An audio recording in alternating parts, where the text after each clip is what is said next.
Hi, Hayley. It's really nice to work with you. I know we've had a couple classes together in the past, and I don't really think we've had the opportunity to work with each other. So um, I'm really excited to have this opportunity to work with you. Thank you for sharing your instructional need. Um, Graphic organizers for writing is so helpful and they're so important. But I definitely understand that picking the right one can be a little overwhelming and challenging, and sometimes you just don't know which what's going to work best for what kid. So, um, your need specifically was what graphic organizers are going to be beneficial for your students with their fictional and narrative writing, and you clarified that you are teaching eighth grade. So I'm going to start with resources because that's specifically what you asked me to help you with was to find resources. So I found a couple of graphic organizers that I think would be really helpful for your kiddos, and they're all scaffold. They all can be scaffolded, and then they're all at different levels of scaffolding too. So you can provide those to students who really need it. I'm going to start with the first one. This one is from the Kentucky Writing Project, and it is a storyboard. I really like this storyboard for a couple of different reasons.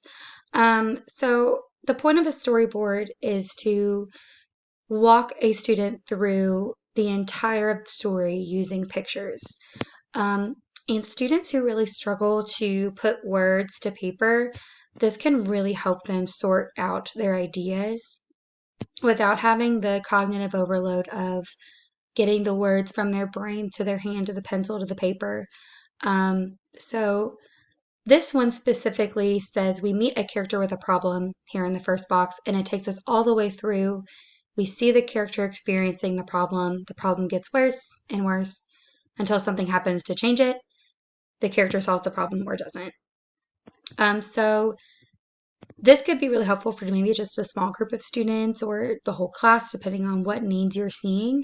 Um, but I really like this one because it gives them a specific point that they need to illustrate, and it gives them something to think about, and they can't really stray too far off because they know that it has to get worse and then something happens to change things. So this is really scaffolded for those kids who just wander off in the middle of their story, which was a problem that you had said that you were noticing with your kids. So um, we can modify this however needed. If you have kids that need to draw, you leave the pictures, leave the blank boxes. If you want them to draw and write, you could add lines in so that way they can do both. Or they could just have them write. Really, it could be either one, whatever's working best for your students and what their levels are. Um, so this one's one of my favorite ones. um, the next one is also from Kentucky Writing Project, and this one is more for those kiddos who have already completed their writing. Let me show this one to you. And they just need help reorganizing it. So I noted that you had some kids who just maybe had things in different places. Maybe they had their problem near too close to the end or something like that. So they could write their story to tell about the beginning, the middle, the end, character, problem, solution, and organize their thoughts this way. Um, this one would be more for your kiddos who needed just a simple graphic organizer, a little bit less structured. And then this last one is from the National Teachers Council, Council of Teachers, and it's from their website, readthinkwrite.org. And this organizer is one, it's just a typical story organizer, but I like this one because it had the middle school vocabulary, exposition, rising action, climax, conclusion, but it also provides multiple opportunities for there to be a rising action. So depending on how you want students to organize it, they can pick one or two or three or all four rising actions, kind of like in this one where like problem gets worse and worse. They can pick how many rising actions they need, climax, conclusion. So maybe for those students who don't need pictures per se, this might be good for them. And then this last one, it's not a graphic organizer, but it is a link to a blog for a instructional strategy that you can use. And I'm going to talk about that strategy in a little bit, but this is the link to it if you want to go back and read it. So instructional ideas. All of these instructional ideas can be used with graphic organizers because I know that's what your focus was.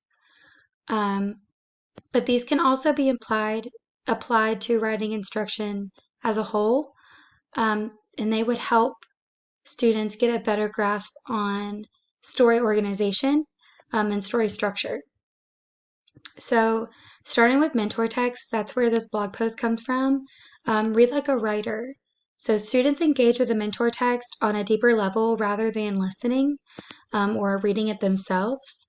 They read from the perspective of a writer, typically with pen in hand to annotate, and they focus on author's craft and organizational patterns. And really, you can give students a purpose for reading. So if you want them to focus just on organizational patterns, you can identify mentor texts that have strong, clear organizational patterns, and they can identify those within the text. And they work as groups because we all know that learning is social, so students can work with groups to help them talk about it, and they'll hear it on a deeper level when they're able to talk about it. But the more that they read those mentor texts, the more that they'll notice patterns that they can replicate in their own writing. That's our goal, is that we want students to take the patterns from published authors and apply them to their writing. You can use Read Like a Writer with these types of organizers. I think that this organizer in particular would be really helpful for mentor text reading like a writer. You could take students through mentor text, and as you go through the mentor text, they are filling out that graphic organizer. They are looking to see what structure they can see within their writing or within the author's writing. And then after they've done that a few times, they can compare across different texts and different authors and see patterns, and then apply that to their own writing. Next is modeling. So modeling can be really advantageous to directly teach students a skill that they need. It can be done through activities like shared writing, writing with your students, or modeling how to use a graphic organizer. So giving students those multiple exposures through modeling will support the understanding of what story structure and organization looks like. So a shared write is where you write together. That's usually how you would introduce writing. And then writing with your students is where you write as they write. I like this one a lot, and I think that this one could be really beneficial to your students if you're working in a small group with them, so that way they can look up and see that how you're writing. So maybe one day you're focusing on the middle of a text, and you are writing the middle of your story with them. They can watch you, and then they have a modeled example as they are working. So they can go back and they can edit their work without you having to tell them. It's almost like a self-check strategy for them, especially in middle school. Those students are a little bit more independent and able to do that. With a graphic organizer, just like everything else that we do as teachers, we have to model what we do. So modeling how to use this graphic organizer. This one might be one that you would have to model with them, especially if you make any edits or changes to it, because they might not remember how to storyboard something. That might not have been something they've done since late middle or late elementary school. But modeling is something that you can definitely do with those graphic organizers to help students really understand what you are expecting of them and how to use those graphic organizers and apply it to their writing. So not only how to use it, or like how to fill it out and how to do it, but how to apply it. That's probably a part that is really hard for some students. They can do the graphic organizer and it's beautiful, but then applying it to the writing might be something that they really need. Lastly, conferencing. So after mentor text modeling, conferencing would be a next step, an idea that you can use. These can be teacher to teacher, peer to peer, and it can help students see areas of strength and improvement in their writing. So students learn from immediate feedback, which can be provided through that conferencing. So you can use conferencing with graphic organizers. So students can fill out one of these graphic organizers about their story and then conference with a peer to make sure that their story flow makes sense. Um, Students can ask clarifying questions to help them make their story and their structure a little bit more clear. And then you can conference with those students. If you know that a couple students are struggling with middle, you can go around to those students and check on their middle. If you have students who are struggling with a solution, you can go around and have them help them modify their solutions. And keep it kind of reined in, because I know you said that the biggest issue was them wandering off and talking about something else that's a little bit unrelated to the story. So conferencing and having students and you ask those clarifying questions can really help rein in their writing and their graphic organizers. So all of these instructional strategies can be applied to just writing in general or to your use of graphic organizers. So you can use those how you see fit for your classroom. And lastly, I wanted to talk about a coaching plan. So the first thing for coaching plan would be to discuss and review student work samples. So like I said, there's a lot of different areas of organization students might be struggling with. So we can work through together and sort through student work and kind of quick sort them into groups based on their needs surrounding structure and organization. So students who are really wandering off might be in one group.